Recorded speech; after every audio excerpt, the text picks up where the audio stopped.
Hi, everyone. We'll wait a few more minutes till everybody joins, and then we'll begin.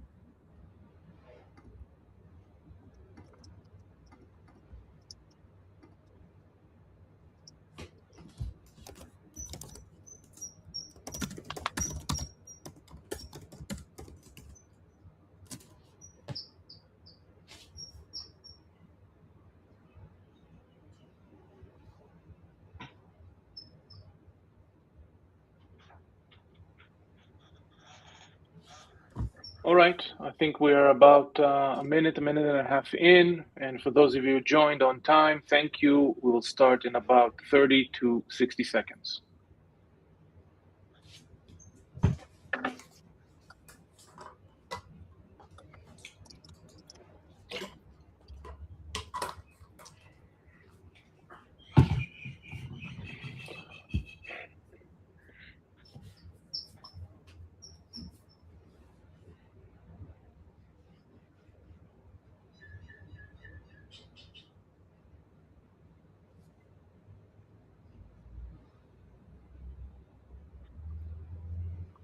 All right, so welcome everyone. My name is Sagy Kratu, and I wanted to throw a specific stat about this current session.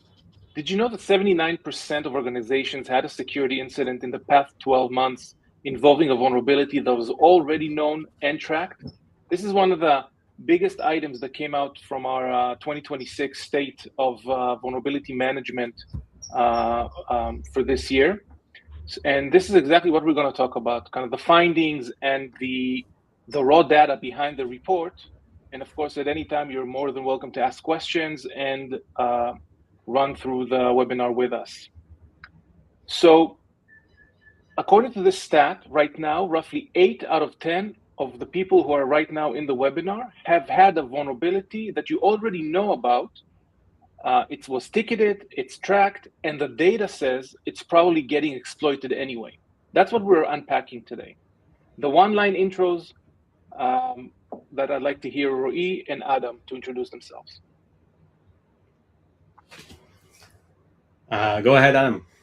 All right, I feel like a guest, so I'll jump in there. I didn't want to jump in too early. So my name is Adam Myers, and I'm the sales director at a company called CyberLab, and we've worked with Vicarius now for a good 2 to 3 years, working very closely with the team, Justine, Al, Motti especially.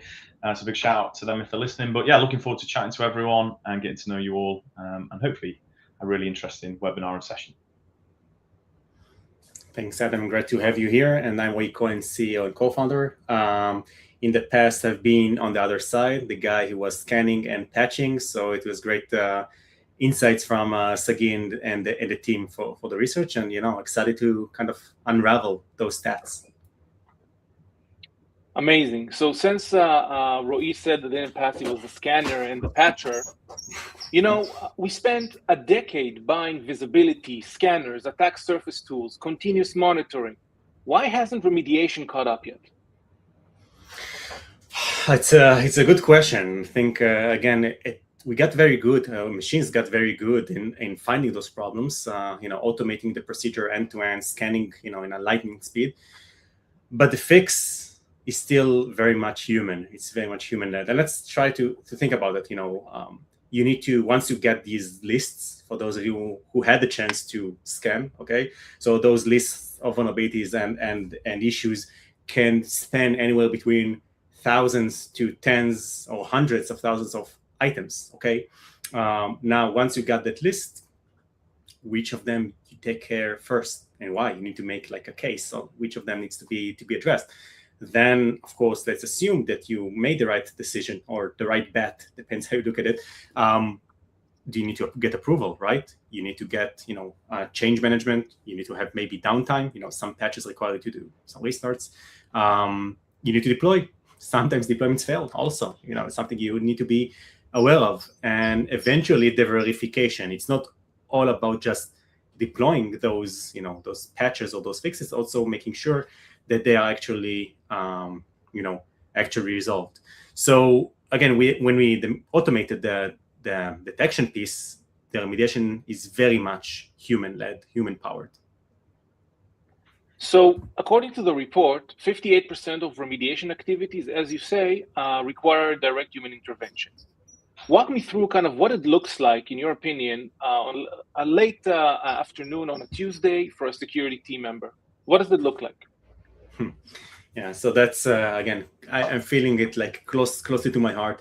Let's walk through the painful, I would say, process of a single vulnerability.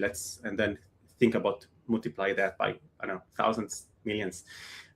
So once a scanner, whatever scanner it is, picks up a vulnerability, I think today we got to a point where we automate kind of the ticket, or opening something in the SOC, depends on how your company really works. So the scan concludes. Again, we can discuss that sometimes the scan is also missing some findings because of some technical issues, but let's say the scan completed successfully. Then someone from SOC gets the report, maybe export that CSV or uploads that somewhere, opening a ticket over your IT operations. Then there is an internal process with IT deciding whether they should address it, what's the right fix, discussing that, building a plan. Then let's assume, like in my past, patching Windows were once a month. Okay, so let's say we had vulnerabilities we found a day after. We need to sit down and wait at least 30 days until we get approval to get that patch deployed.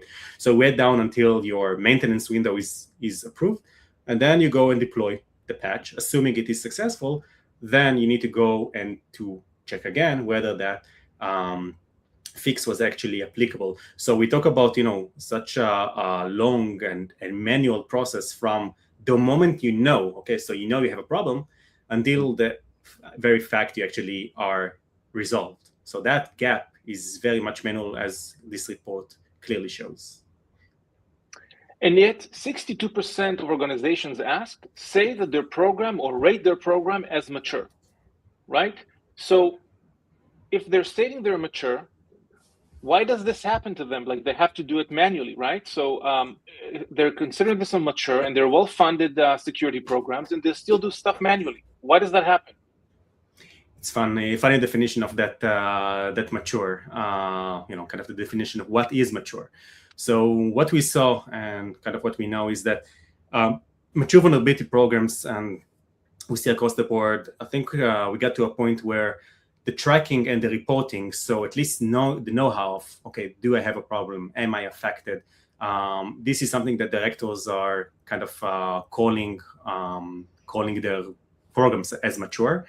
But this only talks about the reporting piece. The actual fixing is not, is really not something that they claim to be mature. So mature reporting and tracking isn't really the same as mature fixing. I think the people who are like closer to the board or the VPs, they see the reality, what we know as the mean time to remediate. So something that we need to kind of highlight here with the audience. So these days we have like two parameters which are very much highlighted: MTTD, standing for mean time to detect, and MTTR, which is mean time to remediate. Those two parameters are crucial and will become more crucial given the kind of the aftermath of Fable, Mythos, and all of these new models. So as the attack, is progressing in machine speed, so basically it means that hackers are faster and more efficient in finding and exploiting vulnerabilities. Organization needs to reduce the MTTD, the mean time to detect, to virtually immediate, but also most importantly, they must reduce the mean time to remediate to virtually, immediate. Let's put it that way. So again, I think there is the unfair advantage of the hackers on developing those exploits and exploiting them faster than defenders can defend. So going back to the maturity of the program, again, organizations I think got to a good or decent maturity in finding problems, but again, in regarding to the execution, the maturity as we see it is not quite there, and because of the complexity and the heavy lifting required to actually do that shift, do that change. I understand. Another part of the report states that 79% had an incident from a known vulnerability. And it goes even deeper and states that over 50% of those had this known vulnerability for between 30 and 90 days. What is the actual cost of a vulnerability sitting open for 30 to 90 days, Roy? So before the cost, let's just try to kind of discuss those numbers. So first of all, we need to realize, look, this is not a 0-day problem. Okay, it's a 1-day problem. So as you know, the report showed, and then the survey shows that most of the vulnerabilities were 1 day, were known. Okay, so it's not something which is kind of coming from the darkness. It's more of it's a remediation problem. Okay, we can say it's a remediation problem wearing a detection costume. In the end of the day, we know, when a breach happens and the board asks the SOC, like, why didn't you know? Why didn't you see it? But the SOC did see it, okay, on the first day. The failure happens on, after 45 days that it's set in the backlog and waiting for a human to approve the fix or even test it, okay? So this kind of 1-day, 0-day notion is really, something in theory. The real pain is that those non-vulnerabilities, or at least almost 80% of them, not addressed on a timely manner. And it really goes back to the point where machine is very fast in detecting problems, but not that fast, because it's human powered, we're not that fast on fixing stuff. So to your question about the cost, look, in the end of the day, as organizations will need to improve their ability to react, we will need, as we'll call it society, but vendors and professionals need to figure out new and innovative ways to close that remediation cycle. I think we are nearing a future where agentic remediation isn't it's not science fiction. It's something that we'll see coming up, if not already. We have a few customers and organizations we work with which are almost virtually already there. But we will see more and more demand for agentic remediation. And this should, in return, also reduce the likelihood of organizations to be exploited, to be taken down. And I think also something it kind of talks about additional items we found in our data that kind of explains why. I see. And now I'd like to take it into less of the, let's say, the report and the theory of it, and kind of where the rubber meets the road. And this is why we have Adam here. Adam, imagine this. You walk into a client's environment before VRX even goes in, right? Yeah. What does the handoff problem Roy described in the last few minutes actually look like in the day-to-day? So I think I was reading through your report, and it said that I think the stat was 82% can't remediate without a handoff, and I think 38% of ownership is unclear or situational. So that's some substantial stats. And I think maybe I can paint a picture a little bit. So we've all seen a ticket bouncing around between IT and security departments. Nobody is sure of whose job it is. It's difficult for teams to take ownership, and that's the reality of things when you're on the day-to-day. Urgency slows down the longer it sits, and that's, I think, the part that clients don't see coming. And I think before and after of implementing a solution such as Vicarius, I see that, and I see the impact it has on a business and the functionality that they gain from this. So it's definitely something I see day to day, and a massive improvement when we get it right. And so when you go to that customer and you see how they behave, or the issues and challenges they might have, what's the most common thing you find that a client didn't know was still exposed, even though someone on their team had already flagged it? Yeah, and I think, again, stats, I think just picking some of these out, I was reading through it, it's giving me a lot of insight as well, the report. So it's brilliant for me as a sort of cybersecurity professional to read through and articulate the narrative. But I think it's 79% had an incident from a known vulnerability. Yeah, and then had known about that for longer than 30 to 90 days. So what that suggests to me is that the vulnerability open the longest is usually the one that nobody wants to own, is the practicality of it. It's difficult. We know we need to do something about it. But we've had clients who have legacy unpatched systems. They know they need to do something about it. But we've had a client where, they had little resource and time within the team to resolve and fix those issues. So it sits there. Clients know they need to act. but I think ownership becomes a challenge, and that time to remediate, as Roy said, becomes problematic. And that's what I see, again, on a day-to-day basis with our client base. I see. And once implementation happens, what do you see after the first 90 days? Kind of what's the client's own sense of it? This is a big, I think, before and after moment. So before, you've got kind of things are spread across multiple tools. It's very unclear on ownership. It's stuck in that approval sort of stage. And it feels very clunky and heavy.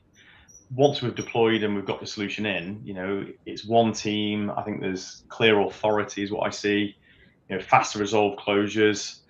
The security team, I do my job because I try and help customers. Yeah, that's what I get a lot of fulfillment and passion from. And I see security teams see this huge impact, and it's that speed of remediation, and they actually see, they see things getting fixed and resolved. And that mean time to remediation massively improves. So you just see this big impact within a business of a sort of before and an after stage. And I think that's really clear and evident with the deployment of the technology.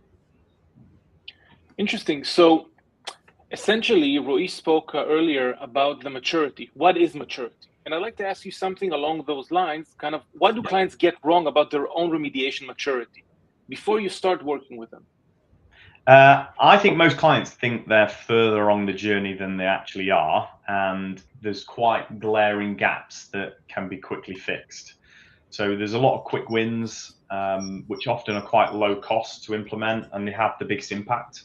So I think getting that baseline of where you're at from a security posture is important, and understanding your own maturity. And maybe, webinars like today where we're openly talking around challenges, and we probably all feel that. And it's about that sort of culture of working together and working with vendors and partners to sort of understand how we can help. But I think that adoption of Vicarius, especially working with you guys for the last 2 or 3 years, the change is sort of like night and day. It's a big impact. Yeah, we understand the maturity, where they're at, and it's definitely one of those quick wins that we can get to improve the security posture very, very quickly. I do actually have a bit of a story as well that I can talk about with one of our clients that's been through this as an automized example. Go for it, yeah. Talk about that. So I think it kind of paints a picture and brings to life a little bit of what they experience. So we have a very large manufacturing company based in Japan who we've worked with for a number of years. They have quite a small IT team. They outsource various elements, and we demonstrated Vicarius, and instantly they saw value. What I take from this is we drove 4 outcomes, and it was sort of really evident in the aftermath when we sort of went back and asked them how they'd find the project. So the 4 outcomes that we driven were sort of identifying security vulnerabilities in real time. It was massive for them. Patchless protection is amazing. I think every one of our clients loves it, but that was obviously identified the vulnerabilities that they had, but the legacy applications and what we could do there, they felt like they were taking action, and again gave them real sense of feeling more secure, and it was like a second set of eyes, and the day-to-day operations just became much easier for them. Automated remediation as well, it freed up the IT department's time and ensuring that patches were applied correctly. So again, for them, it's just this peace of mind and that second set of eyes. It just had such a huge impact on the IT teams day to day, and they saw real value post deployment. Amazing.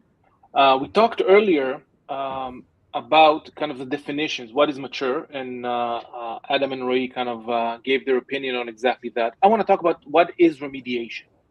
Okay, because the report goes in depth in trying to understand what does remediation mean to each organization that answered that survey. For example, we need to find like a strict definition that we all agree on, right? So, for example, 65 or almost 66% have loose definitions, right? It could be opening a ticket, patch but don't verify, risk accepted as the kind of a GRC type of thing. So that together, in terms of like all these loose definitions, they amount to about 89 to 93%. And the idea here is crazy, because when we talk about the same words and they mean different things, it means that we're not speaking the same language. Yeah. Roy, walk us through, what does this data actually mean to you as a CEO of Vicarius? And what does it mean in terms of the opportunity of educating the market in a sense? So just again, a note on that numbers. Look, it's when you think about it, that almost like 25-30% difference between in reduction of the incidents just by doing that one extra step, which is just verify that your actions actually bear the desired outcome. So I think that the fact we are kind of missing the done, what is done, what is actually fixed, what is resolved. This is crucial. We see more and more the fact you open the ticket on the less mature companies, or the fact you deploy the patch on even the more mature companies. Those two alone still don't deem your issue, your problem as done, as resolved. It's guilty unless proved otherwise. So the point is, first of all, we need to, as you said, be very strict and cautious and aware of the definitions. Okay, what is done, what is resolved, what is addressed, and then of course, kind of take care of that. Look, let's be realistic. A closed Jira ticket never stopped ransomware, right? The fact I tagged the ticket as closed doesn't mean now I'm safe, right? If your security metric is based on how many tickets your IT closed this week, rather than how many assets were actually verified as patch, again, tested, you're kind of creating a false sense of security, and that's something kind of a key takeaway for me, for the report, and also for the audience. Amazing. I'll also like for the audience to run a quick poll. So the poll will be live in a few seconds. If you can answer it in the comments, that'll be great, and we'll see what you think about what is remediation. So share your thoughts with us. Next, one of the interesting things about the report is that we saw that only 7% of organizations who answered are fully automated, from the detection piece to the remediation piece. And I wonder, and I think at least, that a lot of organizations would like to kind of imitate and try to understand, because these specific organizations also experience a lot less exploits based on known vulnerabilities, that it's almost dropped to nothing. So, Roy, walk us through kind of what did the organizations that remediation did it completely automated actually have in common? Yeah, so from what we saw, when the numbers showed, again, 20 of those 30 surveyed organizations that are fully automated. Yeah, the 300, sorry, all the are fully automated. So, first of all, it's not like they have a bigger budget and more tools. Every one of them ran through the discovery, remediation, verification in one single platform. I think this is a key takeaway. This handover, moving tickets to the right and to the left, sending emails, asking, calling, faxing, depends on the company. So the fact you are splitting your responsibility is also reducing your ability to kind of course, fully automate. So those organizations did reduce the handoff and the process by focusing on a singular platform, one system, one team, one authority, to basically one honest definition of done. They know what they're doing, and they have this singular pane of glass to address that. And something surprising we saw, again, that same group reported 0 incidents from non-vulnerabilities in the past 12 months. That was kind of, a key insight we saw in the report. Aha moment, as we say. Exactly. Eventually it was a survey that we kind of went there with the questions and some assumptions, but the fact that those 7% of organizations, those 20 companies that went through the full automation end to end, and like we say, the full definition to its full scope of automation of remediation, had 0 incidents in the last 12 months. I think this is brilliant. This is something that what we are trying to pitch and educate the market, and it's clearly the numbers support that. Absolutely. And just as a final note, what would be the one thing you'd want someone watching this to go check in their own environment tomorrow? So what I would suggest is, don't ask your team how many vulnerabilities you have. Okay, well, again, on its own, it's great, but what you should do personally, just take one, 5, whatever your schedule allows. Take those vulnerabilities, track them from the moment they were discovered, alerted, open the ticket, addressed, potentially verified, all that. Just walk through the process, do like a sample size, and see the proof. Ask the team, show me a proof that that machine is actually patched and resolved. So I think that kind of tests you can do internally, I think this could be worthwhile. Just test it for yourself. Check, kind of the process as your companies are addressing vulnerability. Just check it out and see if it actually, meets your standards. Amazing. Thank you, Roy. We're now opening the floor for questions. I see we already have some, so I'll start running through them. And of course, guys, if you have any more questions, put them in the chat or the comments, and we will handle them. First question here goes to Adam. How do we get started if our team doesn't have the authority to remediate across other departments? Good question. I think we like to try and establish ownership during the onboarding phase, so aligning key stakeholders. I think we've talked about it with Roy a little bit in terms of that, of getting started and creating automations, and people know their roles and responsibilities. I think getting a benchmark of your security posture from where you're at is important, so that you understand the risks that this can pose and understanding the impact it could have on a business. And that quickly then can escalate authority across departments so that people take ownership. You might want to align yourself to a framework. I think that's important. We work very closely with Cyber Essentials, and we see a lot of organizations going down the Cyber Essentials and Cyber Essentials Plus route. And that quickly leads into a conversation with Vicarius around sort of automated patch management and how we can help. And I think with the team, I would say getting people to come in like Vicarius, like Cyberlab, to come in and help you and build a structure and a plan of where you are and where you want to be. The culture of cyber within a business is difficult, isn't it? To sort of who has authority, who doesn't. And sometimes us coming in can help just build that and make that a little bit of a simpler operation. So it's not just your responsibility. We can help support with that message internally as well. Amazing. And I see another question coming in. Is this data specific to any particular industry? Now, since it's a logistical question, I'll answer it. So this report was aiming to get information from the financial services industry, manufacturing, healthcare, government, automotive, and IT services. So all of these responded to this survey. And kind of talking about how do you get, and I'll ask Adam this, how do you get started with Vicarius? What is the best way?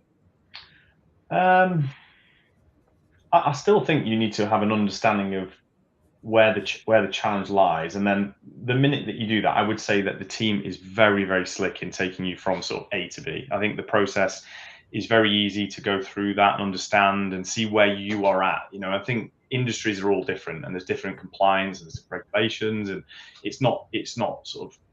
I think we take it as what's important to you, and I think understanding the challenges you have within a business, identifying that, and then often we'll find that there is a very, very quick win. The before and after, I see it, and I think it's one of the most things. We're working with Vicarius and the team. I see the moment that the customer goes, "Wow!" The impact this has had on our day to day and how it's streamlined efficiencies, productivity. Second set of eyes on systems and tools. Suddenly, they can go away and do what they need to do, knowing that there's a safe pair of hands, sort of making sure everything is safe. And I think that's, reach out to us. We're a friendly bunch, and we'll definitely help you along the way. Sounds good. And a last question I see that came up. We have two departments that are handling cybersecurity in a sense. One is patching, one is security. One is detecting, and another department, the IT department, is responsible for patching. The problem is, like we said earlier, that the detection mechanism, the system is shooting detections all over the place. Patching only is being done in a, let's say, like a maintenance window. Okay, that causes a lot of friction between those two departments. Roy, how can we bridge this? Leave aside for a second the gap between detection and remediation. It sounds like there's either a process or inherent friction between those two departments, that one is leveraged or pushed by let's say criticality of the detection, And one is, it doesn't matter. It's only about the maintenance window or when can we patch, and then we'll choose the most important ones. What can we do to help there? Well, first I would take just a step back. Look, hackers in the end of the day don't care that your friend from security just spilled the coffee last week, right? They don't care. In the end of the day, you have a breach, you have a vulnerability that needs to be addressed. How we can be more efficient? From what we see, I think, and again, I've been on the operation side. I've been the guy who was patching. I've been the guy which was getting those endless tickets and trying to fix them as fast as I can. I think onboarding and having this shared and open discussion around the table is important. It's one team, one goal, one team. And I think something that we also as a vendor in this space trying to do we work and think very hard on how we can get that kind of internal enablement to companies is the storytelling. Like, I think the days of CVE in 1, 2, 3 with CVSS 9 are past, given the sheer amount of vulnerabilities. Having one more very bold red ticket with a score of 10 is not longer really a call to action. I think the ability to tell a wider story of, okay, yes, it's critical. Is it critical for me? Why? And something that human can grasp and understand and act upon, I think this is crucial. So first of all, that joint sense of ownership is important. It's not, hey, security wants everything fixed, IT wants everything to be green and working, right? I think it's the security is a joint responsibility.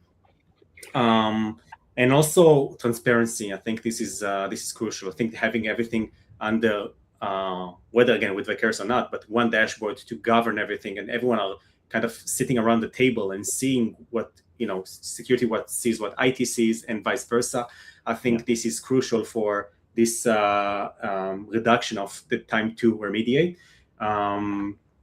And again, but it goes back to the previous point that it's a joint ownership, joint responsibility, and we again as a vendor in the space and our partners at CyberLab, are committed to try to help and reduce that time of remediation, whether by doing patching or alternative mitigations. I think in the market, generally speaking, we are at a point where patching alone isn't enough. I think when almost throughout this session, when we talk about remediation, I think 99% of the people are instantly thinking of patch management. And all I'm saying is even patching isn't enough, okay? Gartner said that this year alone, more than 50% of the vulnerabilities discovered by the time of the discovery will not have a patch available, okay? Think about it. One out of, every other patch you're looking at doesn't have a patch. One in every 2 vulnerabilities doesn't have a patch. So what do you do?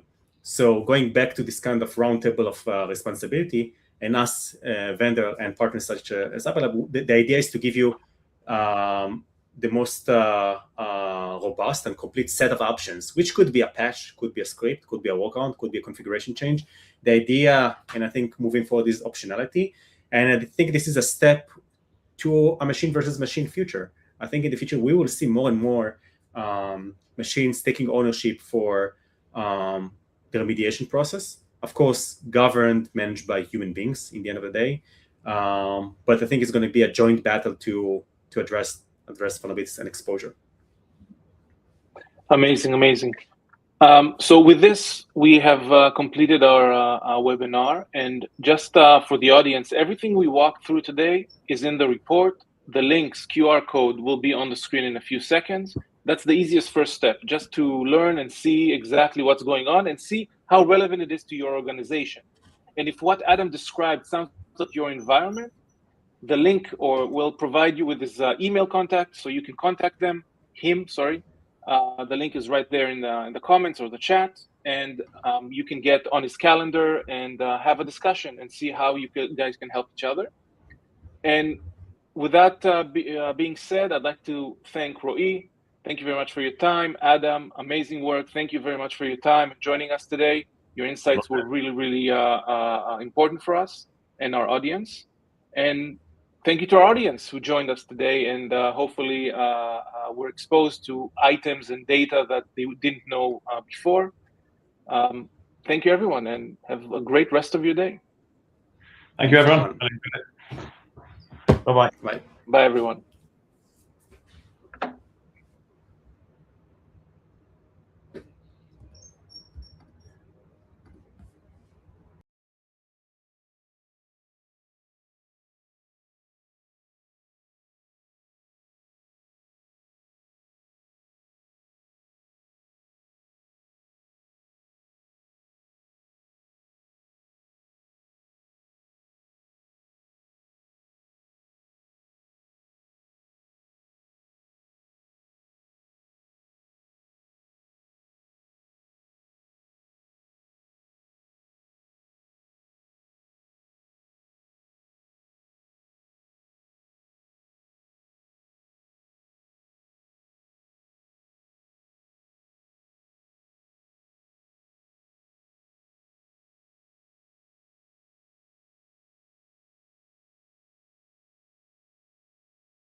Hi all, I'm still here. If there are any more questions,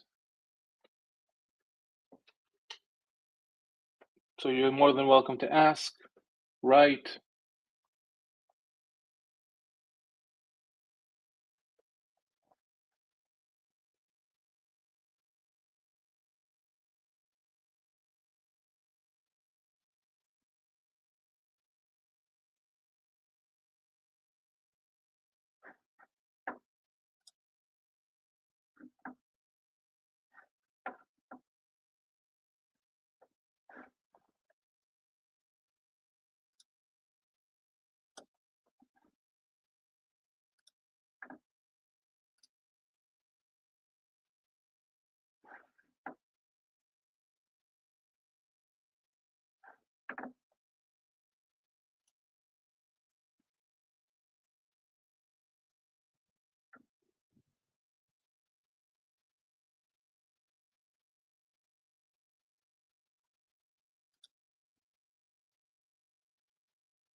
Happy hours coming past, the interns can never last.